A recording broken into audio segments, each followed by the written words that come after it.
അപ്പം ഇതിലൊരു ശ്രദ്ധേയമായ കാര്യം ഇദ്ദേഹത്തിൻ്റെ ഈ അഭിമുഖത്തിൽ നമ്മൾ രാവിലെ കൊണ്ടുവന്ന ആ വാർത്തയിൽ നമ്മൾ രാവിലെ പങ്കുവച്ച ഈ വാർത്തയിൽ പറയുന്ന ഒരു ഭാഗത്ത് പറയുന്ന വളരെ പ്രധാനപ്പെട്ട കാര്യം കേരളത്തിലെ കോൺഗ്രസ് പ്രവർത്തകർക്കിടയിൽ ശക്തമായൊരു വിചാരമുള്ളത് എന്താണ് എന്ന് വെച്ചാൽ കേരളത്തിലെ കോൺഗ്രസിൽ ഒരു ലീഡറുടെ അഭാവമുണ്ട്.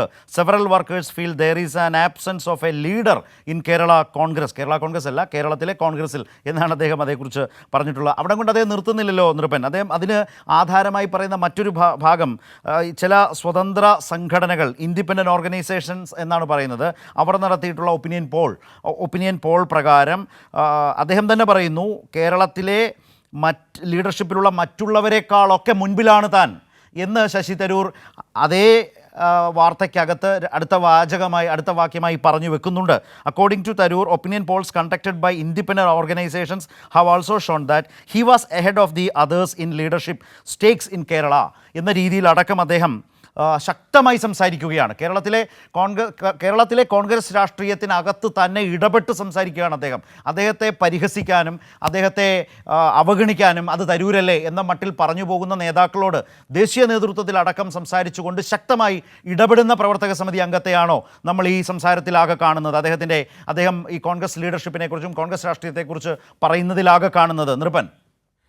ശരത്ത്, നേരത്തെ തന്നെ നമ്മൾ മുഖവരയായി പറഞ്ഞതുപോലെ ഒരു കാര്യവും അങ്ങനെ വ്യക്തതയില്ലാതെ പറയുന്ന ഒരു നേതാവല്ല തരൂർ. അദ്ദേഹം ലേഖനം എഴുതിയാലും ഒപ്പം തന്നെ അദ്ദേഹം പ്രസംഗിച്ചാലും അദ്ദേഹത്തിന് വ്യക്തമായ ധാരണയുണ്ടാകും.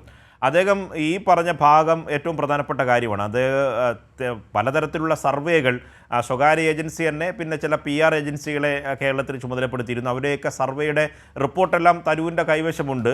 അതുകൂടി കണക്കാക്കുമ്പോൾ അതിൽ പറയുന്ന ഏറ്റവും പ്രധാനപ്പെട്ട കാര്യം എന്ന് പറഞ്ഞാൽ ഏറ്റവും കേരളത്തിൽ ഇപ്പോഴും ജനസ്വീകാര്യതയുള്ള വലിയ തരത്തിൽ ജനങ്ങളുടെ പിന്തുണയുള്ള വലിയ നേതാക്കൾ ഒരു വലിയ നിര തന്നെ ഉള്ളത് LDFനാണ്. അതിൽ മുഖ്യമന്ത്രി പിണറായി വിജയൻ്റെ വലിയ തരത്തിലുള്ള വ്യക്തിപ്രഭാവത്തിന് കിടപിടിക്കുന്ന തരത്തിലൊരു നേതൃത്വം UDFനില്ല എന്നത് ആ സർവേകളിലെല്ലാം വന്ന കാര്യമാണ്. അത് തരൂർ വ്യക്തമായി ഇത്തരം കാര്യങ്ങളെ PR ഏജൻസികളുടെയൊക്കെ സർവേയൊക്കെ വ്യക്തമായി നിരീക്ഷിക്കുകയും അവരുമായിട്ടൊക്കെ നല്ല ബന്ധമുള്ള ഒരു നേതാവ് കൂടിയാണ് തരൂർ. അതുകൊണ്ട് ദേശീയ നേതൃത്വത്തിൻ്റെ ശ്രദ്ധയിൽ കൂടി ഇത്തരം കാര്യങ്ങൾ പെടുത്തുക എന്നത് അദ്ദേഹത്തിനുണ്ട്. ഒപ്പം തന്നെ ആനുപാതികമായി കേരളത്തിൽ അതിന് തുലനം വയ്ക്കാൻ കഴിയാത്ത നേതൃത്വത്തിൻ്റെ അഭാവമുണ്ട് എന്നും ജനങ്ങൾക്കിടയിൽ പിന്തുണയുള്ള നേതാക്കളുടെ പട്ടിക എടുത്തപ്പോൾ തൻ്റെ പേര് പരിഗണിക്കപ്പെട്ടിട്ടുണ്ട് എന്ന കാര്യം സർവേ റിപ്പോർട്ടുകളുടെ അടിസ്ഥാനത്തിൽ തരൂർ ബോധ്യപ്പെടുത്താനും ശ്രമിക്കുന്നുണ്ട്.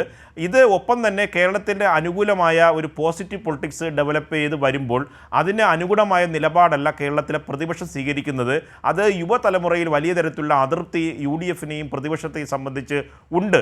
ആ പൊളിറ്റിക്സിനൊപ്പം നിൽക്കുന്ന നേതാക്കളാണ് ഇപ്പോൾ തരൂരിനെതിരെ പരസ്യമായി രംഗത്ത് വരികയും തങ്ങളുടെ സ്ഥാനമാനങ്ങൾ നഷ്ടപ്പെടാൻ തരൂരിൻ്റെ നീക്കങ്ങൾ കാരണമാകും എന്ന ആശങ്കയും ഭയവുമുള്ളത്. ഒപ്പം തന്നെ നമുക്ക് കൂട്ടി വായിക്കേണ്ടത് ഒന്നാം തവണ ഈ ലേഖനത്തിൽ തരൂരിൻ്റെ സർക്കാർ അനുകൂല പ്രസ്താവനയുടെ ലേഖനത്തിൽ കടന്നാക്രമിച്ച നേതാക്കളൊന്നും ഇപ്പോൾ അതുപോലെ ഒരു കടന്നാക്രമണത്തിന് തയ്യാറാകുന്നില്ല. കാരണം ഇതിൽ VD സതീശൻ എന്ത് പറയും എന്നതാണ് ഇനി ജാഗ്രതയോടെ നോക്കേണ്ടത്. കാരണം UDFൻ്റെ ഘടകകക്ഷികൾ അതൃപ്തരാണ്. തരൂരിൻ്റെ ഇപ്പോഴത്തെ ഈ തുറന്നു പറച്ചിൽ, അദ്ദേഹം നടത്തുന്ന ലീഡർഷിപ്പിനെ കുറിച്ചുള്ള തുറന്നു പറച്ചിലും അതൊരു വെളിപ്പെടുത്തൽ കൂടിയാണ്. ആ വെളിപ്പെടുത്തലിലെ യഥാർത്ഥത്തിൽ ഒരു വലിയ ആഘാതം ഏൽക്കുന്ന ഒരു ബിഗ് ലൂസർ എന്ന് പറയാവുന്നത് പ്രതിപക്ഷ നേതാവ് തന്നെയാണ്. തീർച്ചയായും ഇതിനകത്ത് ഏറ്റവും വലിയ പ്രതിരോധത്തിലാകുന്ന കേരളത്തിലെ ഒന്നാം നമ്പർ നേതാവ് എന്ന് പറയുന്നത് പ്രതിപക്ഷ നേതാവ് VD സതീശനാണ്. അദ്ദേഹം ഇക്കാര്യങ്ങളിൽ നേതൃത്വം അശക്തമാണ് എന്ന് പറയുക എന്ന് പറഞ്ഞാൽ പാർലമെൻറ്റ് പാർട്ടിയെ നയിക്കുന്ന UDFനെ നയിക്കുന്ന നേതാവ് എന്ന് പറയുന്നത് VD സതീശനാണ്. VD സതീശൻ ഒന്നാമത് ലേഖനത്തിൽ നടത്തിയ കടന്നാക്രമണം പോലെ ഇത്തവണ ഒരു ആക്രമണത്തിന് തയ്യാറാകാൻ സാധ്യതയില്ല. കാരണം മുരളീധരനടക്കം സാധാരണ ചില ഉദാഹരണങ്ങളും സദൃശ്യവാക്യങ്ങളും അതുമായി ബന്ധപ്പെട്ട ചില പഴഞ്ചൊല്ലുകളൊക്കെ ചേർത്ത് നേതാക്കളെ ആക്രമിക്കുന്ന രീതിയൊക്കെ സ്വീകരിക്കുന്ന നേതാവാണ് മുരളീധരൻ. പക്ഷേ ഇന്ന് മുരളീധരൻ വളരെ യുക്തിസഹജമായ മറുപടിയാണ് നൽകിയത്. ഒന്ന്, തരൂരിനെ സംബന്ധിച്ച് ജനസ്വീകാര്യതയെ സംബന്ധിച്ച് മുരളീധരനോട് ചോദിച്ചപ്പോൾ ഹാട്രിക് വിജയം നേടുന്ന തിരുവനന്തപുരത്ത് ഒന്നാമത്തെ ആൾ ചാൾസാണ്. ഒന്നാമത്തെ ആൾ ഇതിനു മുമ്പേ ആൾ ജയിച്ചിട്ടുണ്ട്, അത് തരൂർ മാത്രമൊന്നുമല്ല എന്ന് പറയുന്നു. ഒപ്പം തന്നെ ഈ ജനകീയമായി പാർട്ടിക്ക് അതീതമായി ജനങ്ങളുടെ വോട്ട് സമാഹരിച്ച് കൊണ്ടുവരേണ്ടത് പാർട്ടി പ്രവർത്തകരാണ്. അതുകൊണ്ട് പാർട്ടി പ്രവർത്തകരുടെ വിജയം കൂടിയാണ്, പാർട്ടി പ്രവർത്തിച്ചതുകൊണ്ടാണ് തരൂർ വിജയിച്ചത്. അതുകൊണ്ട് തരൂരിൻ്റെ മാത്രമായ വിജയമായി തരൂർ കരുതരുത്. മറ്റൊരു ഭാഗം പറഞ്ഞത് തരൂർ വലിയ തരത്തിൽ സവിശേഷ വ്യക്തിത്വമുള്ള ആളാണ്, അദ്ദേഹം ഇൻ്റർനാഷണൽ പൊളിറ്റിക്സ് ഭംഗിയായി കൈകാര്യം ചെയ്യേണ്ട ആളാണ്, ദേശീയ രാഷ്ട്രീയത്തിൽ അദ്ദേഹം അനിവാര്യമാണ്, അതുകൊണ്ട് അദ്ദേഹം ദേശീയ രാഷ്ട്രീയത്തിൽ ശ്രദ്ധ കേന്ദ്രീകരിക്കണം.